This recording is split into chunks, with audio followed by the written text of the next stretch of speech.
If you like the sweet science, get ready to talk boxing on the Gloved Fist podcast with top boxing writers Frank LOTIERZO and Jack Hirsch.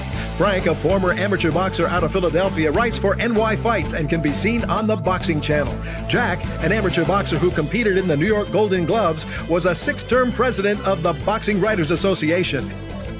And now, here's Frank LOTIERZO and Jack Hirsch.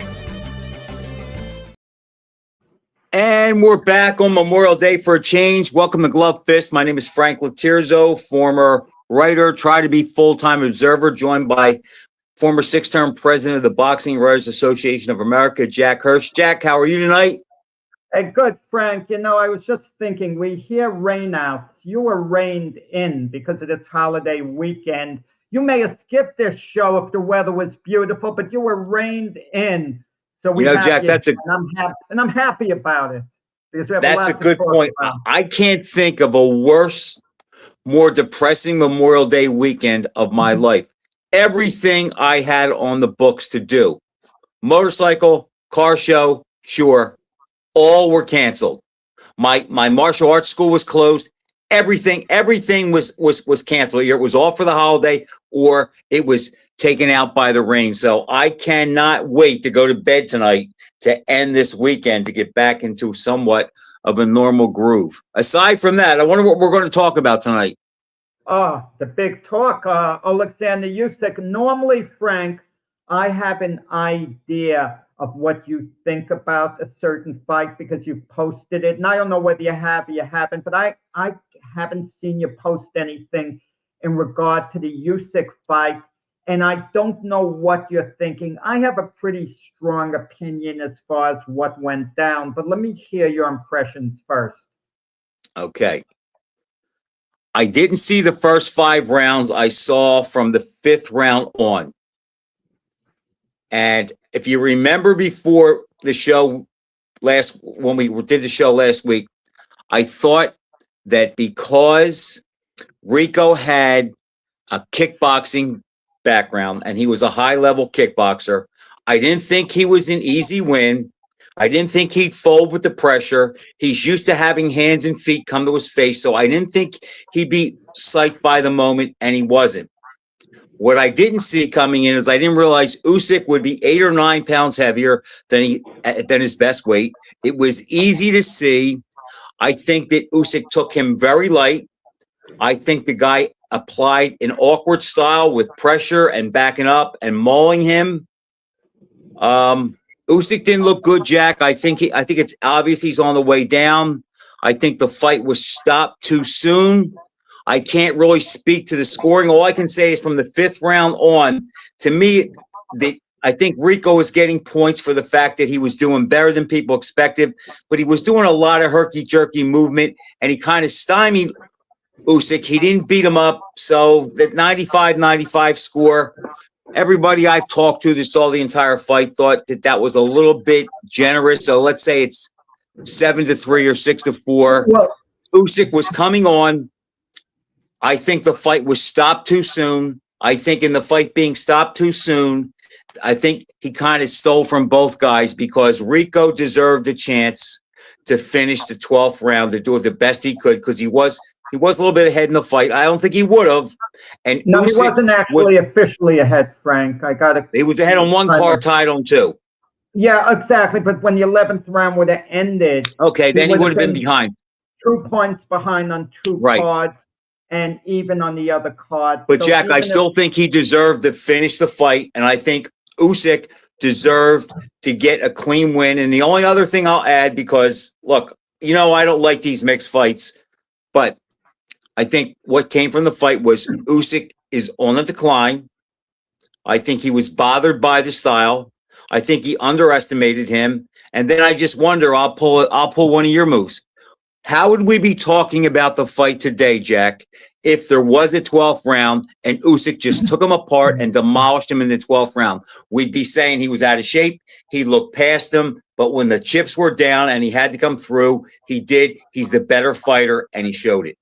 Well, I always said that about Mike Tyson, actually, in the Buster Douglas fight.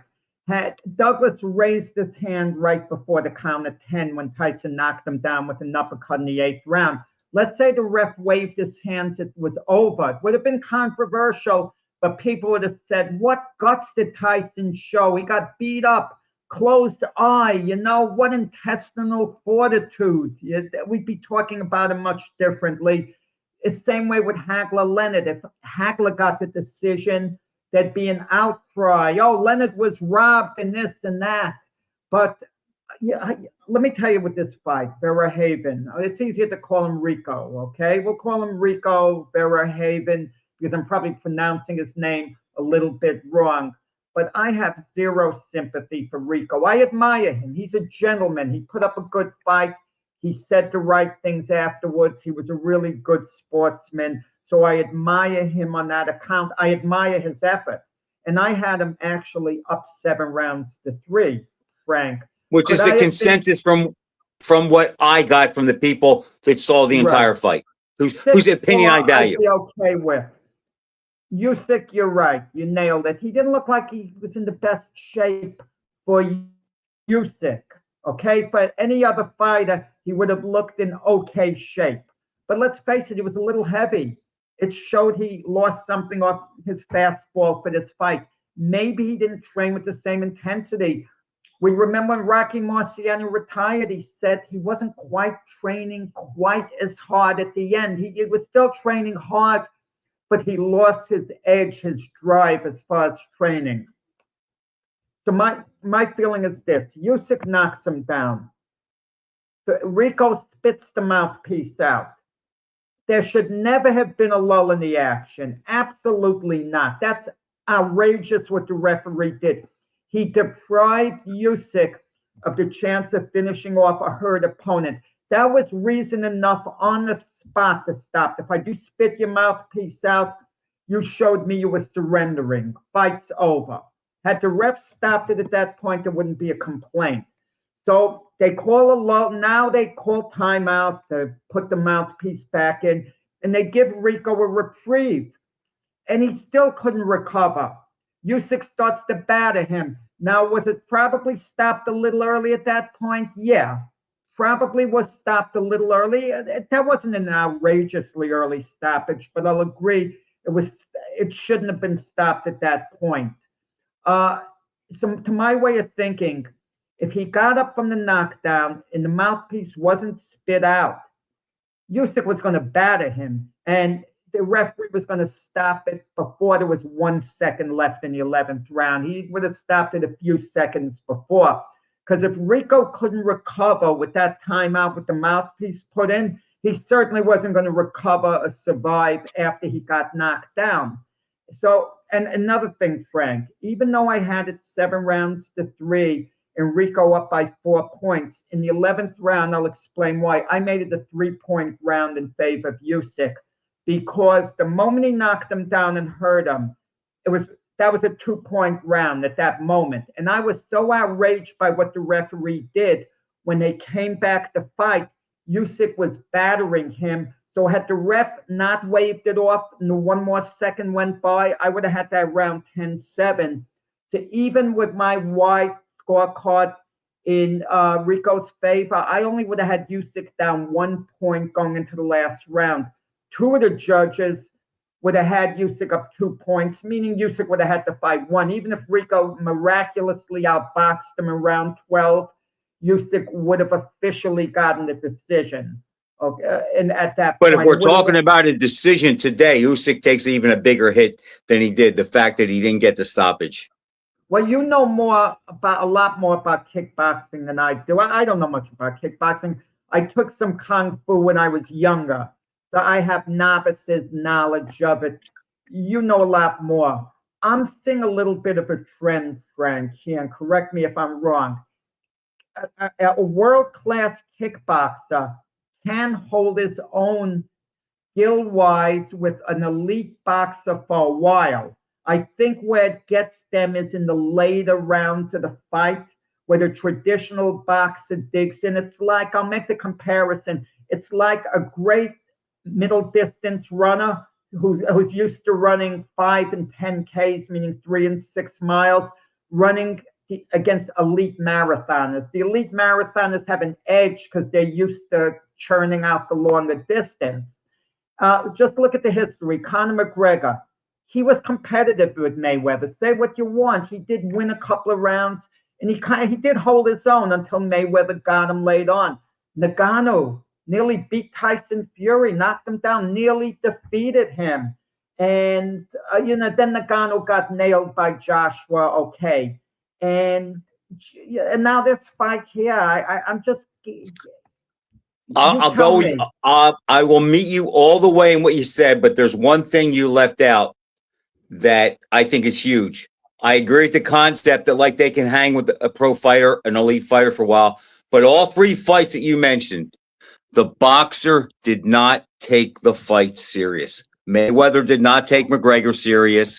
We know Fury didn't take it serious. And we can see by how Usyk entered the ring, he didn't take it serious either. He may have gone to the gym, but he didn't train like he would have trained if he was fighting Itama or Cabiel. So I agree with you to that point that they can hang for a little while. But the three best examples we have, the fighter, the boxer was not in great shape and did not train with urgency. And that's my problem, Jack, with these kind of matches. The fighter, the boxer just can't get up for it. But these kickboxers, these guys are tough, and getting kicked hurts a lot. I mean, that's what made Joshua's win over Ngannou so impressive. The fact that this guy's been kicked and punched and has never been staggered or stopped. And Joshua laid him out for the count and then some with one shot. But I think the takeaway is Usyk is on the decline. He fought an awkward style. And Jack, you trained enough to know this. I don't care if it's martial arts, if it's boxing, any type of combat sport.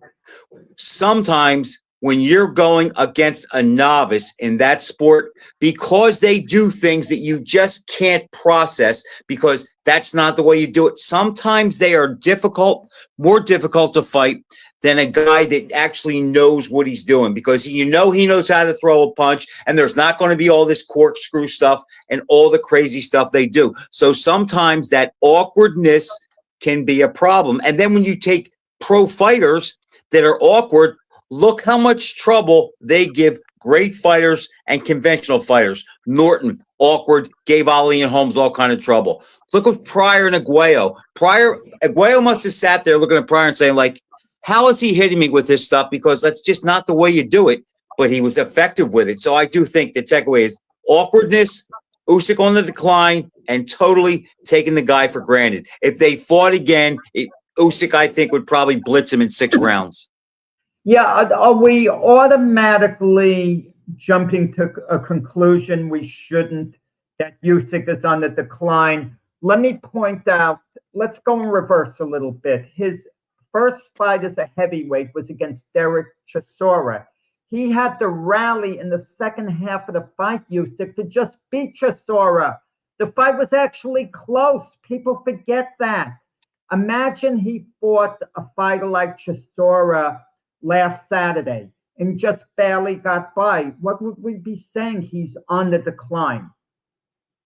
Right. So I'm not certain about it. I tend to agree with you, Frank.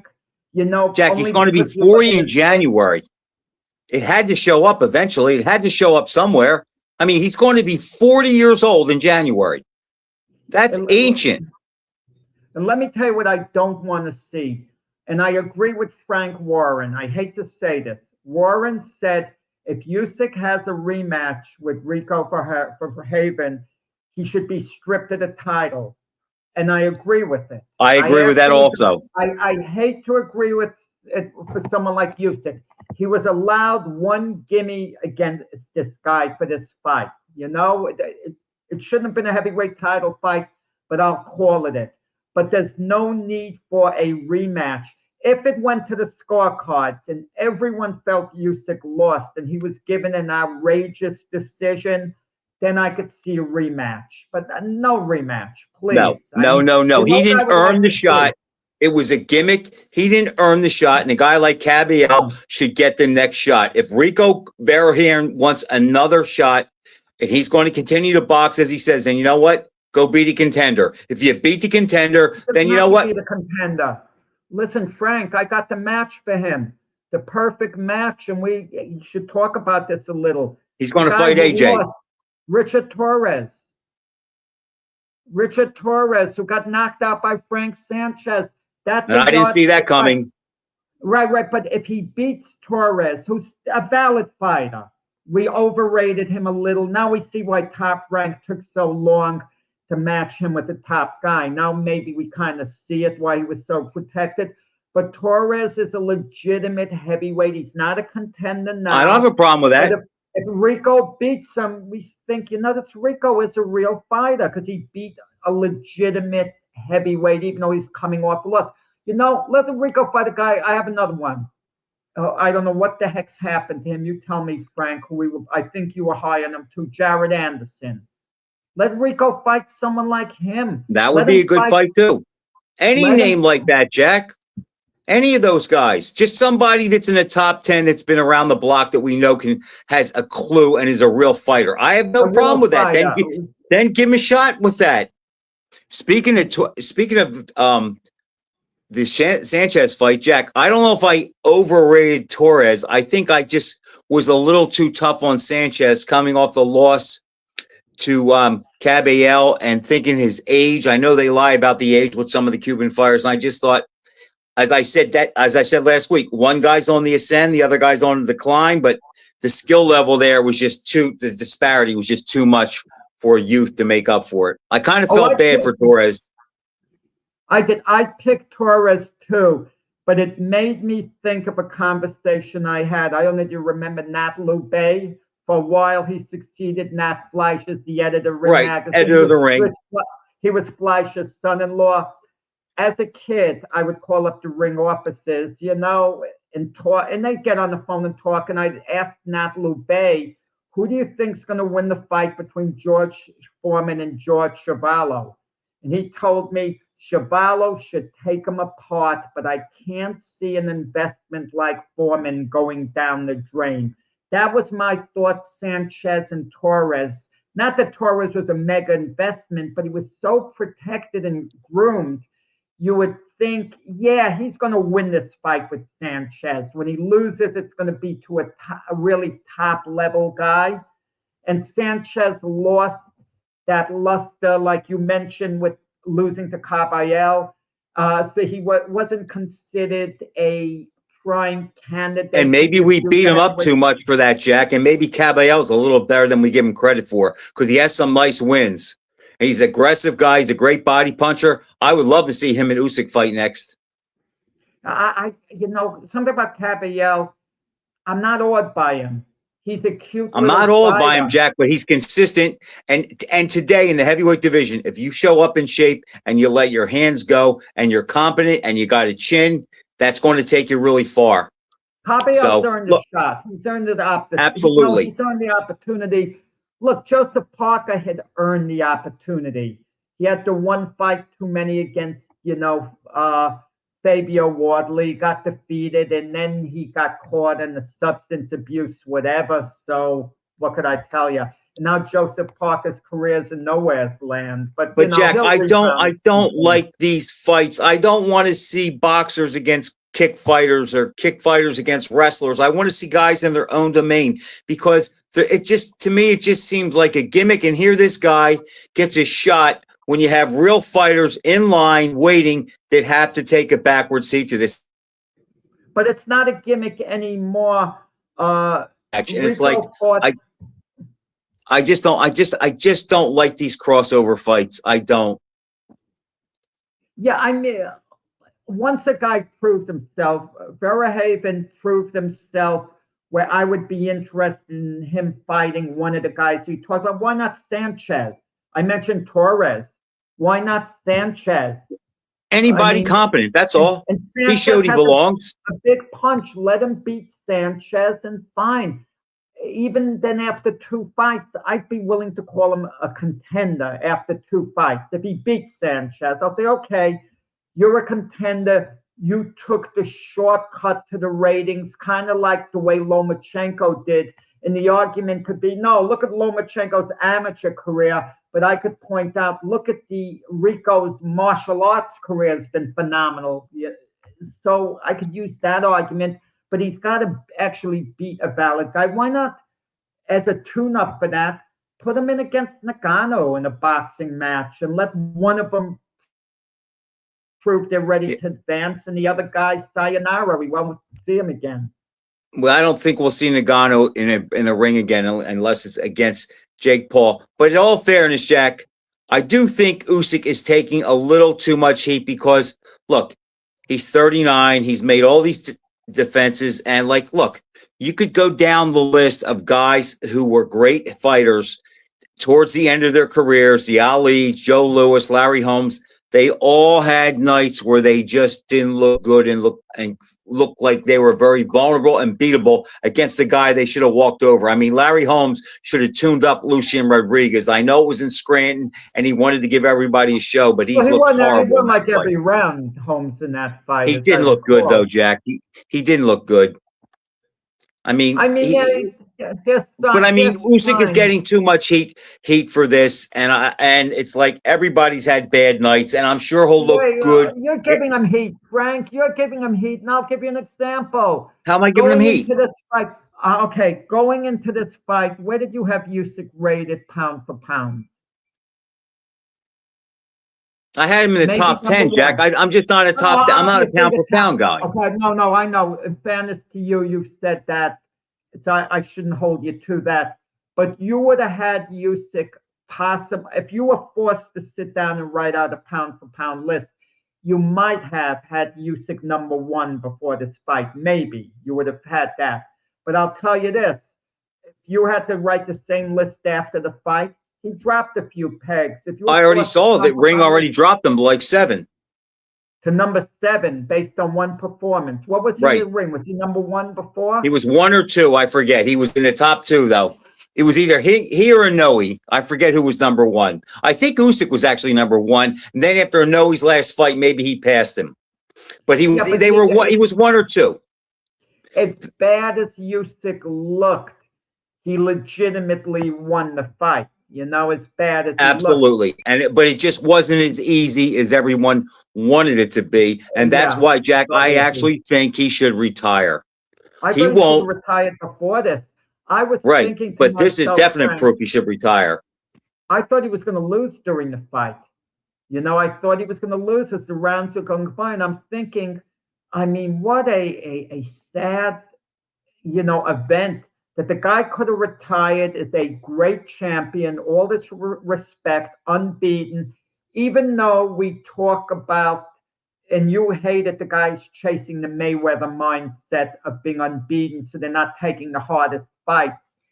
It does have a little merit at the very end of a guy's career. If a guy's unbeaten at the very end of his career, I think it becomes important then. I think the guy should think, I'd like to retire without a loss.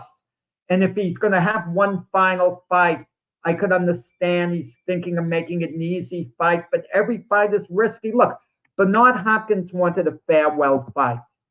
So he would analyze who would be the easiest opponent for him to look good against. And he got stopped by that guy. And it was the only time in his career he was stopped against Joe Smith.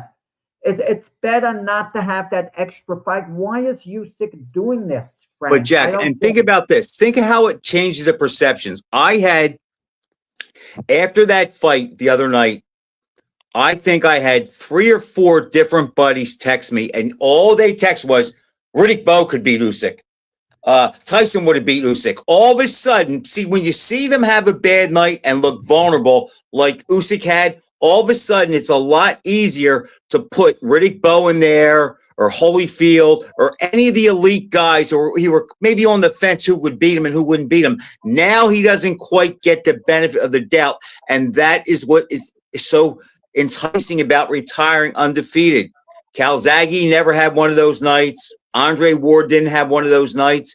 Mayweather didn't. And it's like when you go out and you never lost, Jack, you always think the guy's going to find a way through. Usyk found a way through, but he doesn't get as much credit because of the caliber of the guy. and that's what hurts him. But I think he should retire. I do. He's had such a great run. He should retire, but I just don't think he will. I don't think he will. If I'm going to say this, if Usyk is going to continue to fight, I don't think we should have any tolerance for him fighting anything but the best fighters out there. And that's what we'll see.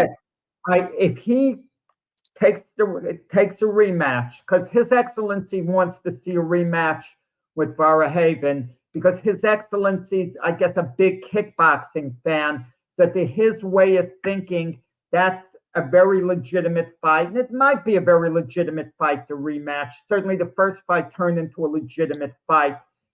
I have no patience for that. You know, no, I don't want to see it. And I think Usyk handles him in a rematch. Yeah, but I don't want to see it regardless. No.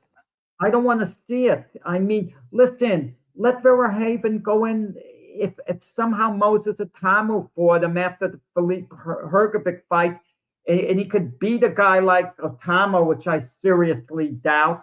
But if he did that, then he give him the world, whatever, any title shot. But Jack, you know what helps Usyk in this fight? You know what helps his perception to a degree? Because it was on the zone, nobody saw it. And let me finish that. After the fight, I live a mile from a sports bar that has 36 televisions, okay? Saturday night, hockey, basketball, and the Phillies, and a couple other games were on. I went in there, Jack, and I took a survey. I didn't count how many guys it was, but I went up to every guy that looked like he would have a conversation at the two bars, and I said, did you see the heavyweight championship fight tonight? Only one guy said yes. And I said, did you ever hear DAZN? One guy says, yeah, it's a sports channel. And I asked him, I had three questions. You see the fight? No. Do you know who Usyk is? I think so. Did you ever hear DAZN? One guy said, it's a sports package that you can get streaming. So my point is that this sport will, with the current model, it will never grow. It will never bring in new fans because we follow it and we don't know who half these guys are. And it's so hard to see the fight. You gave in and bought the package, Jack. I did not do that. I had a friend on the phone telling me about the first 5 rounds, and I pirated the last 7 rounds. I didn't pay for it. You got a victory over me. You live, Frank, whether you realize that you got a victory over me, because I always said you were addicted to the pay-per-view things, and I'd always laugh at you getting everything, and I resisted, but I got the package. If you paid all at once, it was $449 a year, but you get to see everything. Like, for example, Jack, Saturday afternoon, Dimitri Bivol is fighting. You know, and, but here's why. You say I get the victory, but here's why. And I don't know if it's really a victory. And my caveat to that is, Jack, if I could order it and get it on my television, I would have bought it. But to watch it to pay that money and to watch it on my phone or my computer, okay, I'm not doing that. But if they made it easier for old guys like me to get it, to say, okay, I punch this code in, I don't have to have all these passwords, I can punch it in and get it on my big screen TV, then I would probably buy it. But the way the model is set now, and with most of the ardent boxing fans being over 50, the model just doesn't work. I was on the phone Saturday night talking to a buddy, and I said, I wanted to see Torres. I wanted to see the Usyk fight because I do like Usyk, but because of the way it's set up, and everybody I know that has DAZN, they watch it on their computer or their phone. I'm not doing that. If I could have bought it like the old days, Jack, I would have paid for it. Oh, Paul Driscoll made a comment. I see. He only watches boxing. I think we mean Paul, I only watch boxing, no other sports, and I have the basic package, not the full year. So now that's pay-per-view for me. DAZN has 2 different packages. They have the non-pay-per-view, where they show you a whole bunch of fights, and then the bigger fights are considered pay-per-view, where you get like one a month, whatever. But you're 100% correct, Frank. I got to watch it on my iPad. I watch it on my iPad. And when my iPad runs low on battery, I know I have an extension cord. I switch to my phone. I tried to time it to have like, pretty much of a full battery for the fight. Right. And you can watch it on TV, I was told. I'm like you. I don't know how to do that, Jack. I'm not tech savvy, but with watching it on TV, I was told you need a smart TV, number one. And But basically now they're all smart TVs, and I have smart TVs. I don't have a smart TV. I got the TVs right before the smart TVs were like basically out all over. And my TVs are working great. I have like, 60-inch TV, another one like a 42-inch in the other room. So I could watch it in one room or the other. Well, the next time you buy a TV, Jack, you won't have a choice. But the TVs work for years, Frank. Right. I wouldn't get a new TV for that, but I'm just saying the next time you buy a TV, it'll be a smart TV because that's all you can buy. Yeah. Because when we got our last TV, I didn't want a smart TV, but that's all there is. Yeah. Well, a part of me would like to get another TV so I could watch, somehow we could get hooked up on my TV. But why? My TVs are working great. Why spend all the money for new TVs? But Jack, do you see my point? Do you see my point? The guys that follow this and care about it, like you, me, and Paul, okay? Paul may be tech savvy, but most of us guys are not tech savvy to get it on our TV. And the young guys that are tech savvy, because they don't see it on TV or cable, it's like they don't even know who these guys are. So how is it going to continue, and how are things going to how's the sport going to grow a little bit?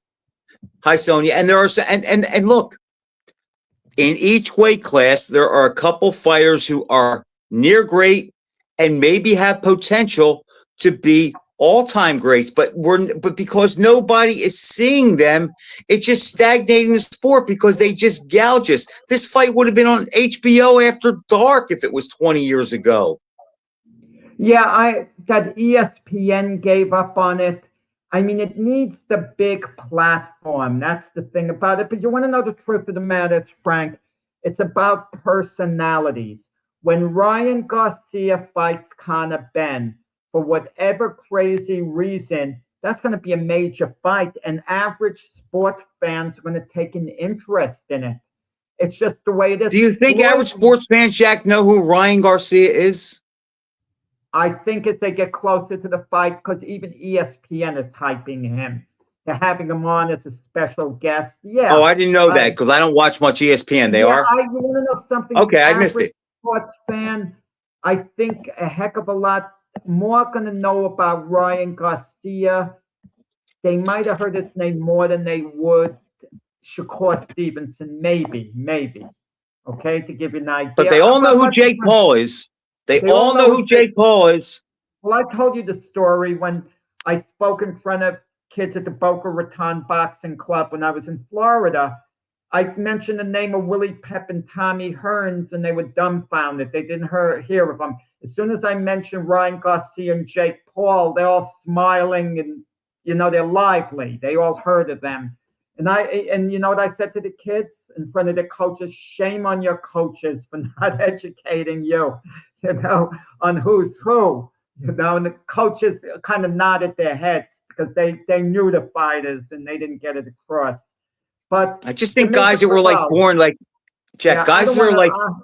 I don't want to vent too much, Frank, because I think we kind of vented enough about what has to be done, So well, nobody's going to listen to us, but it's like we do have a concern because we'd like to see the sport grow. And you mentioned that I didn't make a post about the fight for two reasons. I was annoyed because I don't like the cross fights. I was annoyed because I wanted to see it, was willing to pay for it, and I had to try to jump through hoops to get it. And I wasn't going to put it on my phone.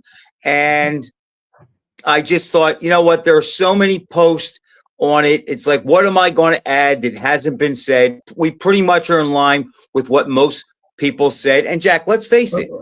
if it wasn't for social media, okay? If let's just say social media died tomorrow, okay?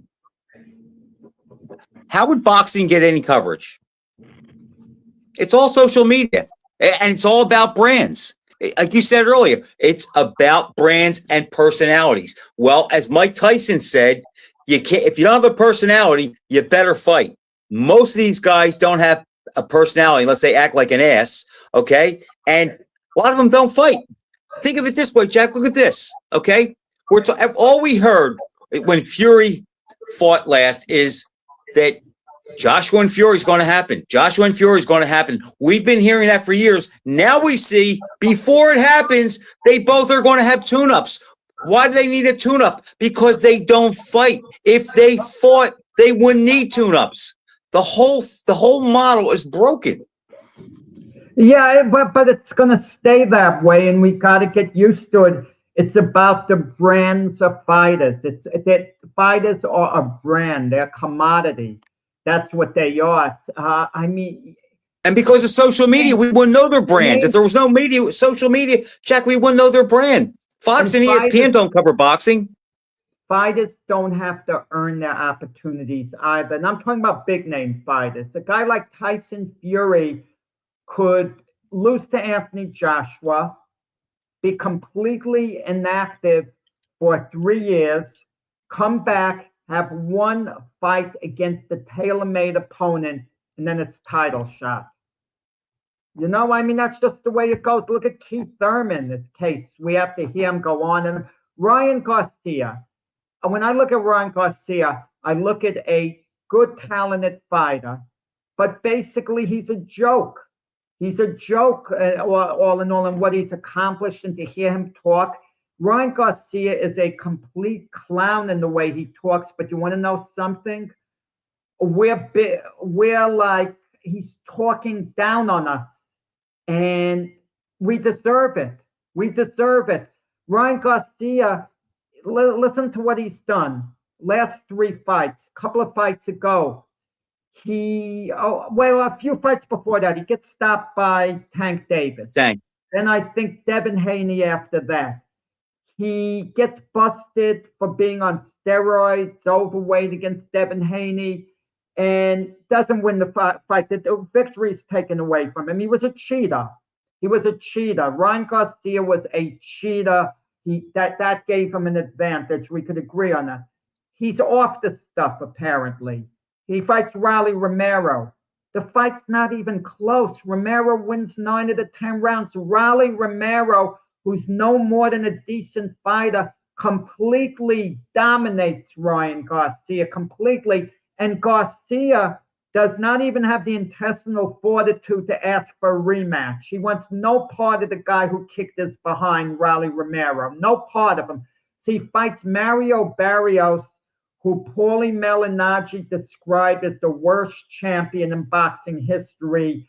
But Barrios wasn't a real world champion. He was a belt holder. Barrios is no more than an okay fighter at best. There's nothing special about him. Mario Barrios lost every game he fought. He's not elite in the slightest way, shape, or form. So Garcia looks good, wins a lopsided decision over him, and now Garcia's a star.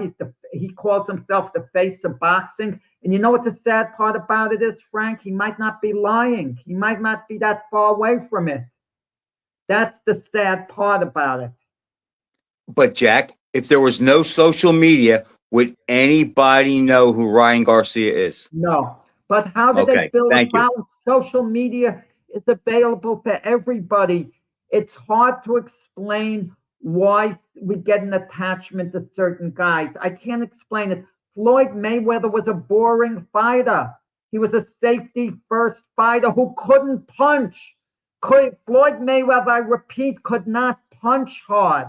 Terrence Crawford's a puncher. Ray Leonard is a puncher. Roy Jones is a puncher. They're the master boxers for big punches. Floyd Mayweather could not punch. That didn't bother me, Jack. He punched hard enough to win, but he picked his spots, and he wasn't exciting. Exactly. So why did he took off? A Mayweather fight was must-see viewing. I mean, how did it Because happen? he was undefeated and people wanted to see him beat, or they really liked Andre him. Ward But was that was undefeated. who? Too. He never. Andre Ward was unbeaten. He But never he wasn't a talked. talker like him, Jack. He wasn't a wise guy like Mayweather. We in this culture, and I don't know if it's across the pond or not. I think it is. But look, if you're a nice guy, you're just not going to get attention. You either have to be a bad guy or you have to be so gifted and be a superstar that people want to see you. But it's like you just can't be monotone. And Mayweather was great at playing the bad guy with the wheelbarrows full of money, walking around with the bodyguards. Nobody has beat me. Muhammad Ali lost 5 times. I'm better than him. It's like he built himself into being the villain, and that worked. Frank, there's one thing we forgot to talk about last week. We meant to, and somehow it slipped by us. The reason it popped into my head now, I plan to talk about it on this show. When you mentioned talking, gimmicks, this, that, Dennis Rappaport. Jack, we did talk about him last week, but I'll talk about him. That's fine. I don't remember. Yeah, we discussed that. We talked about Dennis. Oh, we did. Okay, I didn't remember the whole hour. Jack? Do we know why he passed? I know he had an ailment.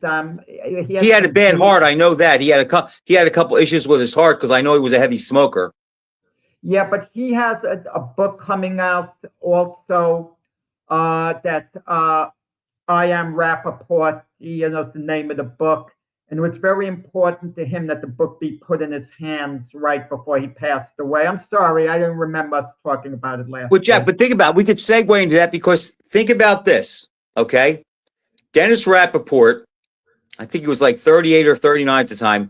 If you think of what he did with Jerry Cooney, I mean, the fight wasn't a gimmick, and we both loved Jerry as a person, and he was a dynamite puncher.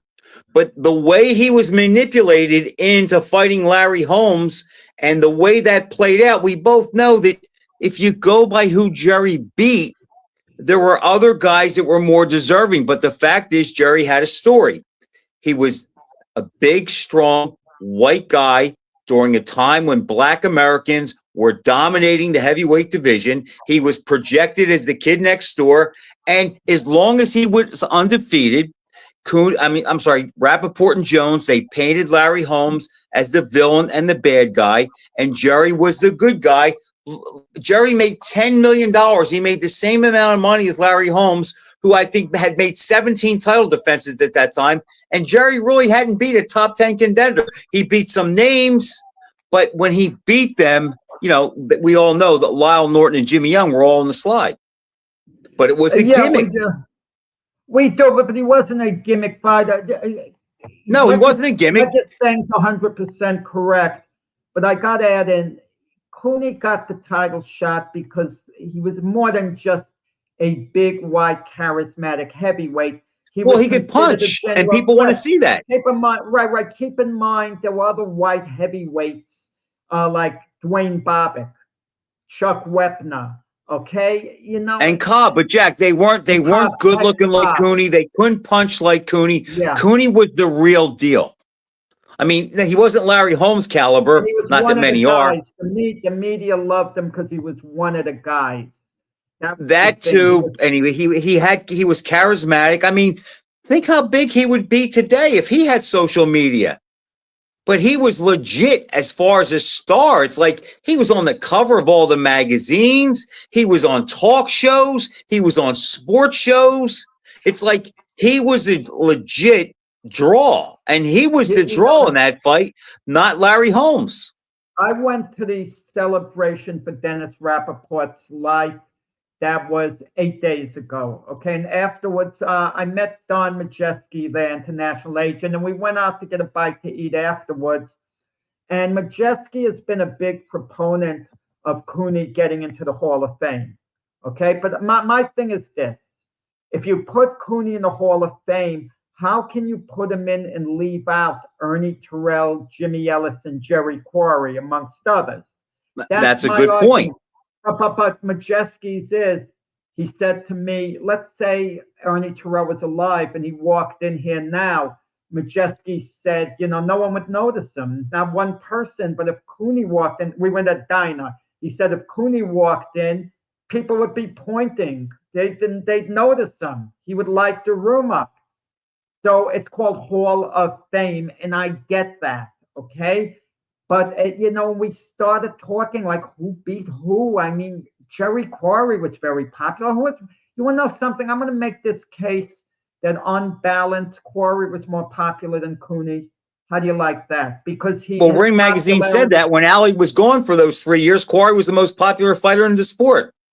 Yeah, Quarry was actually more popular than Cooney, but Quarry was exposed over and over again. He fought the best guys. He wasn't protected, but he was exposed. I mean, he lost one fight early in his career, I think, to Eddie Machen.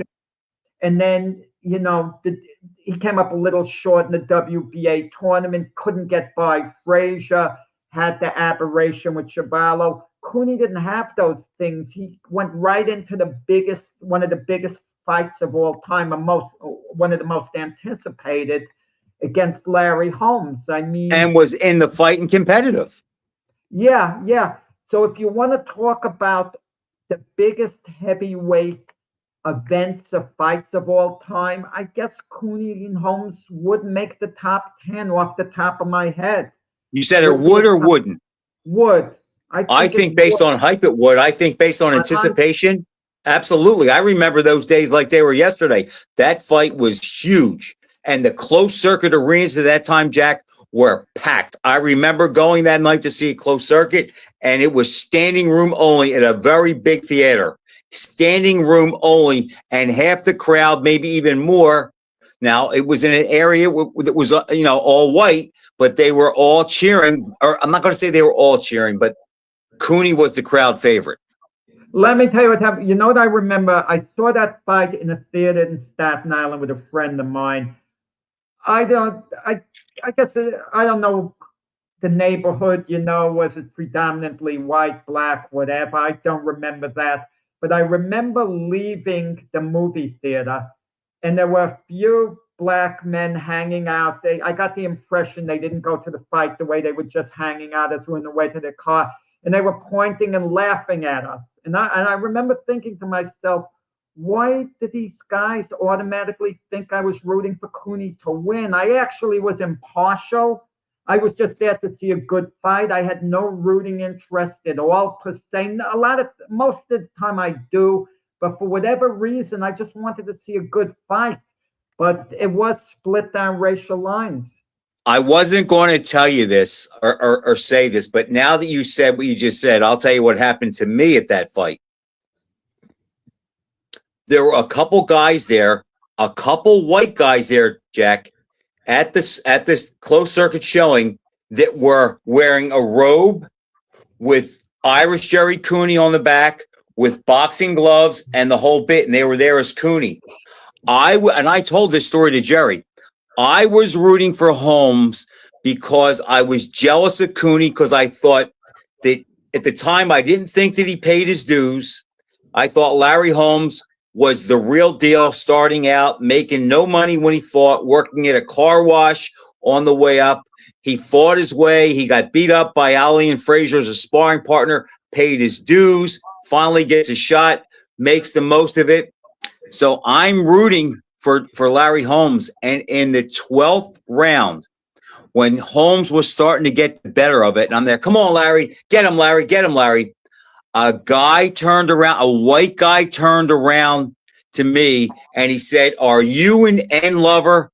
And I went after the guys, Jack, my buddies had to hold me back.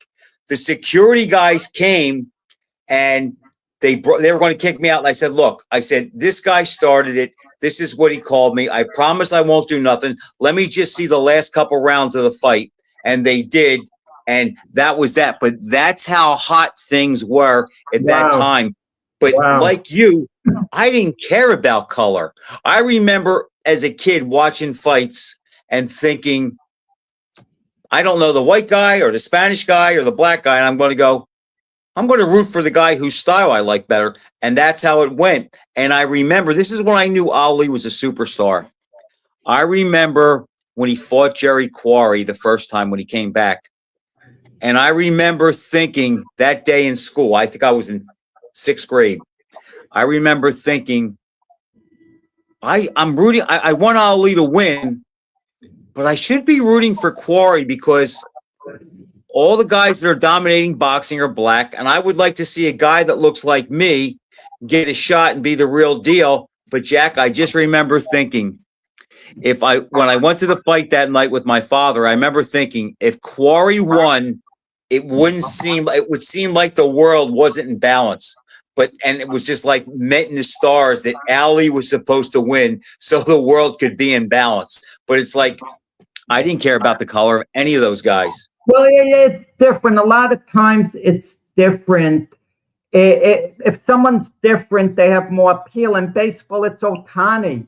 We've never seen, if he wasn't Japanese, we wouldn't make as big a deal over him, which is fine because he's different, coming up from another country, doing so great in American baseball. Larry Bird, let's be honest about it. If he were black, he'd be another great player. He'd still be an all-time great, and we'd recognize him. But we hear all these Larry Bird stories being told on social media, and no, we don't hear these legendary stories about other players. I mean, but Jack, when you hear Magic Johnson and Dominique Wilkins and Michael Jordan Michael Jordan has said Larry Bird is the best player I've ever played against. It's like, I think he was the anomaly because we kind of see that with Caitlin Clark today too. It's like she's not being welcome into the league, and she's lighting it up. Yeah, it's what it is. Dennis was a good man, Dennis Rappaport. I mean, he had the falling out with Cooney. Dennis did things out of the box, very unusual. He came under some criticism, since we're talking a little bit on race now. He came under some criticism. I feel it was innocent, but he should have been smart enough not to say it in the corner between rounds. You want to do anything to win. He says, "You got to win for America, Jerry." I'm paraphrasing. "Do it for America." Like with all this conviction. Now, whoa, let's hang on. That doesn't sound right, okay? I don't think that came from his soul. I just think that he was just looking for something. He wanted to motivate his guy. He wanted right. He was looking for something there. He wanted to motivate his guy in the corner. And I guess you play any card you can during the fight. Jack, I mean, basically, yeah. That sells. Remember, Ali wanted Chuck Webner to call him the N-word so he would build up the gate more, and Webner wouldn't do it. Yeah. Pardon me? I want to speak with one of the fights. I don't want to slip by Dimitri Bivol fights this weekend. I'm sorry, I'm going off track now. Go ahead. He's fighting a guy. If you want to continue this, what we're talking about, I'm great, but I don't want to lose the thought. He's fighting a guy, Michael Eford, in Russia. It's supposed to be a gimme for Bivol, okay, this particular fight. Let's say Bivol wins decisively. He's coming off a layoff with an injury. Let's say he wins a lopsided decision, whatever. They're talking about, big fight next, either against Beterbiev or Benavidez. Benavidez is a monster fight. There's not a better fight in boxing than Bivol and Benavidez. Beterbiev, it's still a good fight, but it's not what I care to see as much anymore. No, based on Beterbiev's age and the style, this is not a good time for him. In the layoff, it's still right. It's an acceptable fight. Look, if they're gonna have a rubber match, I'm okay with it. But I want to see the ultimate fight with Benavidez. Benavidez has earned the ultimate fight. He's earned it. But who can give it to him outside of Bivol? And what weight are they going to fight at? Light heavyweight, they would have to, okay. I guess. But the thing about it is, I mean, Bivol is entitled to make Benavidez get down to 175. Can Benavidez Absolutely do that? But can Benavidez? Well, we know he can make the. We know he can make the weight, Jack. The question is, what will he be at the weight? Because now we've seen him go up, on each fight, he's been a little bit bigger. So what's it going to take out of him? And I don't like guys coming down in weight Well, let once me they ask you moved this. up. Would you hold it against Bivol if this scenario happened? They agreed to fight at 175. In about a week before the fight, Benavidez lets it be known, I just can't make weight. I've tried. And he wants to fight at 180, and Bivol doesn't go through with the fight, doesn't agree to I would do this. anything. I would have him do the same thing your boy Michael Spinks did with Eddie Gregory the second time. Eddie Mustafa Muhammad. Nope. But that We're happened fighting at for the title, and you got to make the weight. Yet, when a fighter knows he can't make the weight, he should announce it a couple of weeks before, at least come clean and say, look, I tried every way. I can't do it. I'm sorry. Could we fight at this poundage? I'll give some of my purse in advance. And see that. But there you go, Jack. That's the gimmick. I'll pay for it. I'll pay for not making the weight, because if I win the fight, I'll make up what I lost paying that. I don't like it. If Benavidez cannot make the weight, then if I were Bivol, I'd walk away and say, I am the light heavyweight champion, and this is the weight I fight at. You're going to fight me at the same weight I fought all my defenses at, and that I fought Beterbiev twice. If I were Benavidez, I would just grow into a heavyweight. He's a big guy. I would forget about making weight. There's no one there from at cruiserweight. Ajay Apatita is there at cruiserweight. That's a good fight. They could see if they can make that one fight at cruiserweight. Then I move up. I become a heavyweight, and I condition my body to be a heavyweight. Would Benavidez be a big puncher at heavyweight? Probably not. But he's a heck of a fighter. He stays busy. He'll stop some guys. He'll be a threat. He'll win fights because just on attrition alone, by his work rate, he'll beat some heavyweights.